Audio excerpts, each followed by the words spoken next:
أخبار مهمة جدا. ننطلق بولاية القصرين ومراج عن انتشار حشرة بق الفراش في القصرين وفي ولاية سوسة. بالنسبة إلى ولاية سوسة، المسؤولين الكل في الإدارة الجهوية للصحة وفي وزارة الصحة يأكدوا أنه ما فماش حشرة بق الفراش في سوسة، ما ظهرتش. وصلهم أعلام منذ شهر تقريبا، وتحولت الفرق الصحية وما لقاتش الحشرة هذه. قامت بالمداوات وأمرت هي صارت في مبيت جامعي في سوسة، أمروا بتغيير معناها الليمتلا وكل شيء وتنظيف وكل في ولاية القصرين. اليوم المعتمد الأول بولاية القصرين أحمد الحامدي قال بأنه إثر اكتشاف حشرة بق الفراش في مبيت خاص للطالبات أيضا بمدينة القصرين، تحولت السلطات الجهوية والمصالح الصحية المعنية ومدير عام الخدمات الجامعية للوسط اليوم على عين المكان، وقاموا بالمعاينات اللازمة واتخذوا في الأبان جملة من التدابير الوقائية. وضح المعتمد لول بولاية القصرين أنه من أهم التدابير المتخذة الاتفاق مع شركة تعقيم خاصة لمداواة وتعقيم كامل المبيت بعد إخلاء من الطالبات آخر الأسبوع، مع الاتفاق مع صاحب المبيت على تغيير الحشاية والأثاث القديم بأثاث آخر جديد وإتلافه للقضاء على هذه الحشرة. وبين المسؤول أنه المبيت الخاص هذا متعاقد مع ديوان الوسط للخدمات الجامعية ويضم 54 طالبة، وبش يكون محل متابعة متواصلة من قبل السلطات الجهوية. وأكد أنه بقية المبيتات الجامعية في القصرين كانت هي الأخرى محل متابعة، وتمت زيارتها اليوم وتفقدها والتأكد من خلوها من حشرة بق الفراش. حاشاكم الناس الكل. وكان ممثل الاتحاد العام لطلبة تونس بالقصرين فراس الكشبوري كان قال البارح في تصريح إعلامي بأنه تم تسجيل انتشار حشرة بق الفراش في مبيت خاص للطلبة بمدينة القصرين، وبين أنه الهياكل الإدارية والصحية المعنية تدخلت وقامت بتعقيم المبيت، ودعا إلى استبدال الأثاث والحشايا القديمة بهذا المبيت.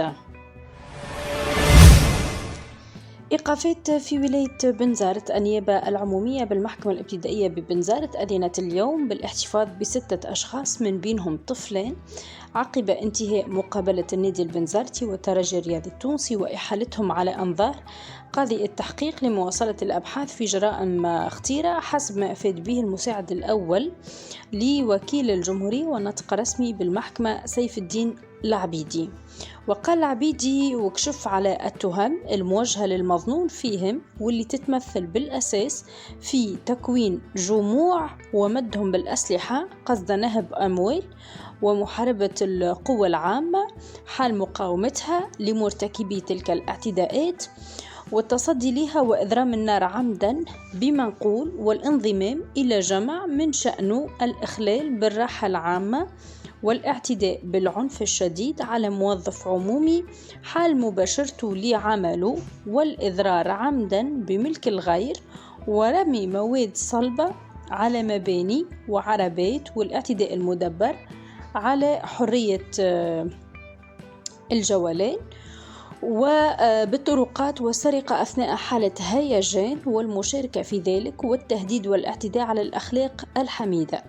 وشهدت مدينة بنزرت في أعقاب لقاء النادي البنزرتي والترجي الرياضي أحداث شغب وعنف، حيث عمدت مجموعة من الجماهير إلى رش قوات الأمن بالحجارة والمواد الصلبة وإشعال العجلات وتسجيل إصابات في صفوف الأمنيين، فيما استعملت قوات الأمن الغاز المسيل للدموع لتفريق المحتجين. يذكر أنه الترجي الرياضي التونسي فاز عشية أمس على مضيفه نادي البنزرتي ب2 أهداف مقابل 0 لحساب مباراة مؤجلة من الجولة السابعة من البطولة. القبض على شبكة خطيرة لترويج المخدرات بحمام لنف.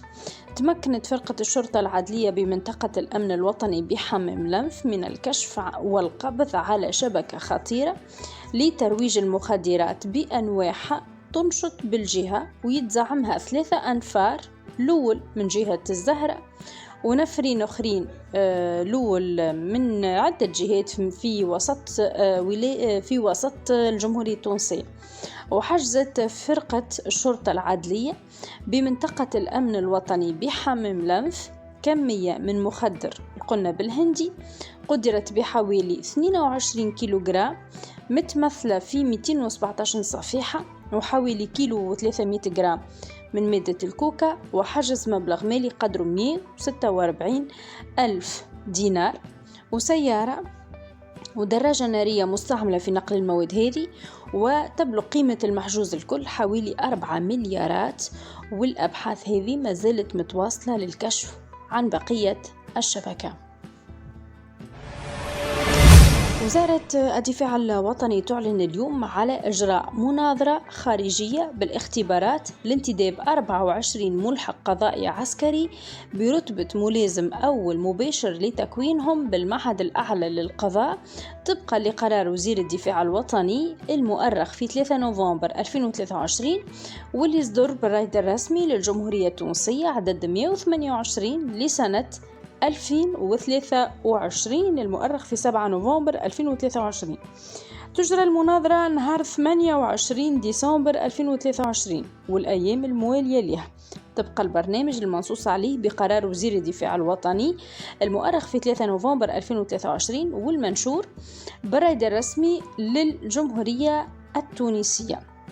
وفيما يلي شروط والوثائق المطلوبة للمناظرة. عند الترشح للمناظرة الشروط هو يسمح بالمشاركة في المناظرة هذه للمترشح اللي تتوفر فيه هذه الشروط: أن يكون محرز على الجنسية التونسية منذ 5 سنوات على الأقل، أن يكون سنه 22 عام على الأقل و40 عام على الأكثر في تاريخ إجراء المناظرة، تحتسب وفق أحكام أمر 1031 لسنة 2006 المؤرخ في 13 أبريل 2006 المتعلق بضبط أحكام خاصة لتحديد السن القصوى وضبط كيفية احتسابها لتمكين حامل الشهادة العليا من المشاركة في المناظرات الخارجية أو مناظرات الدخول إلى مراحل التكوين للانتداب في القطاع العمومي، أنه يكون متمتع بحقوقه المدنية، أنه يكون محرز على الشهادة الوطنية لماجستير بحث أو شهادة الدراسات المعمقة على الأقل في اختصاص القانون أو شهادة معادلة له، علاوة على الشهادة الوطنية للإجازة أو الشهادة الوطنية للإجازة الأساسية أو شهادة الأستاذية أو شهادة معادلة لها في الحقوق أو في العلوم القانونية. أنه زاد يكون قادر بدنيا على مزاولة الدراسة بالمعهد الأعلى للقضاء وعلى ممارسة الوظائف اللي تسند إليه بكامل تراب الجمهورية، ما تكونش عنده سوابق عدلية. وجملة من الوثائق اللي لازم يحضروها موجودة في موقع وزارة الدفاع.